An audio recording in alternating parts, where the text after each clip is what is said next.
के इस अंक में हम इसी विषय पर बात करेंगे कि बुजुर्ग लोगों के, जो बुजुर्ग व्यक्ति होते हैं, कैसे उनके ऊपर परेशानियां आती हैं, कैसे उनको दर्द होते हैं, कमजोरी आती है, या और भी कौन कौन सी परेशानियां उनके ऊपर पड़ती है।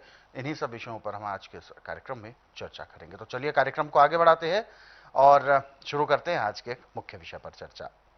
गुरु जी, आज के इस अंक में हम बात करेंगे बुढ़ापे की मार। कहते हैं बहुत बुरी होती है।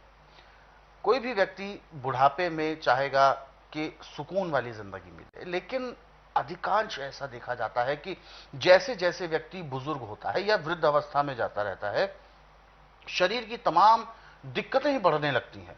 कभी दर्द है, कभी कुछ रोग है, कभी कोई परेशानी है। इवन बहुत से केसेस में देखा जाता है कि बेड रेस्ट पर पड़ जाते हैं, उठ भी नहीं पाते हैं। क्या है ये बुढ़ापे की मार? देखिए, आजकल का हमारा दिखावे का खान पान, अच्छा। जितना आप दिखावा ज़्यादा करेंगे उतना ही आपको रोगों में ग्रस्त होना पड़ेगा। मैदे की चीज़ें, तली हुई चीज़ें, बेटैमा खाना, बेटैमा सोना, बेटैमा जागना, ये तो एक किस्म का 40 से 50 साल में ही बुढ़ापा ला देता है। बिल्कुल।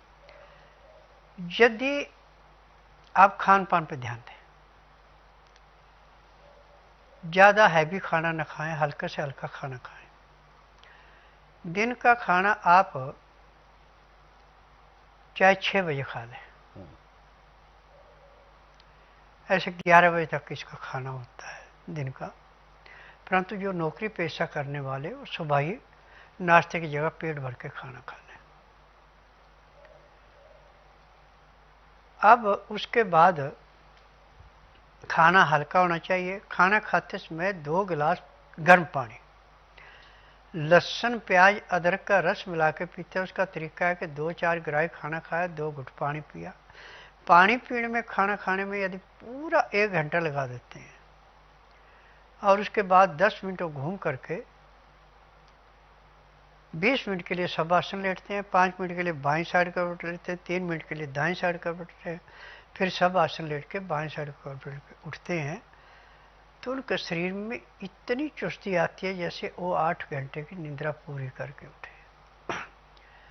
रात्रि का खाना दिन अस्त होने से घंटा 1.5 घंटा पहले खाने, तरीका वही है जो सुबह का था। परंतु रात्रि खाना खाने के बाद कम से कम आधे घंटे से पौने घंटे तक उसको धीमी गति से सैर करनी चाहिए।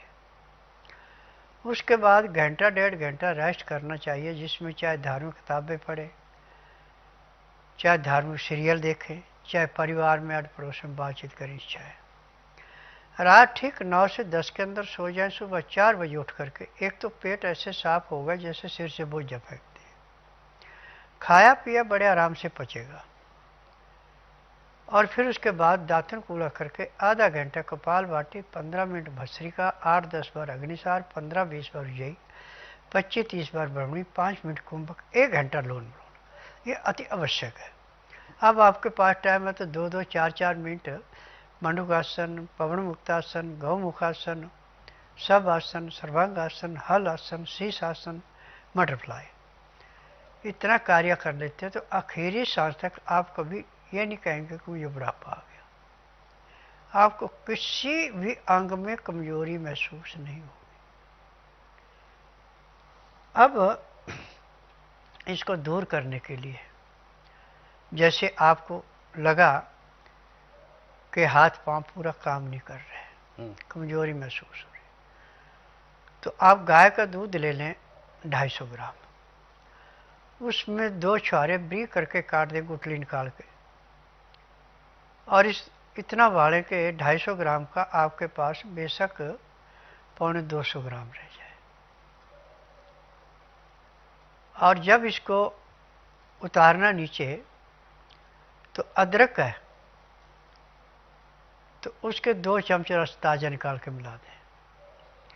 जब इसका टेम्परेचर 15 से 18 डिग्री रहे, उसी टाइम निकाल के मिलाना।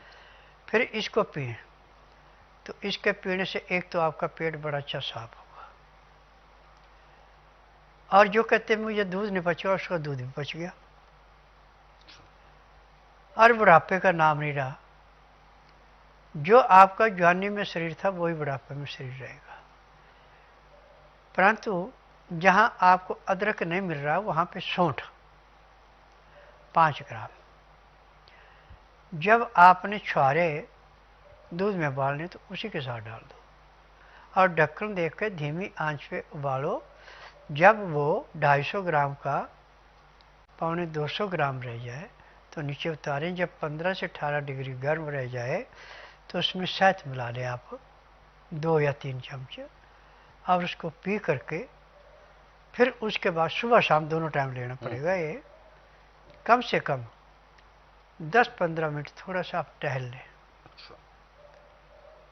तो आपके शरीर में ऐसे जाके काम करता है जैसे मुरझाई हुई फसल को पानी दे के उसमें हरियाली छा जाती है, ऐसे शरीर में रंगत आती है।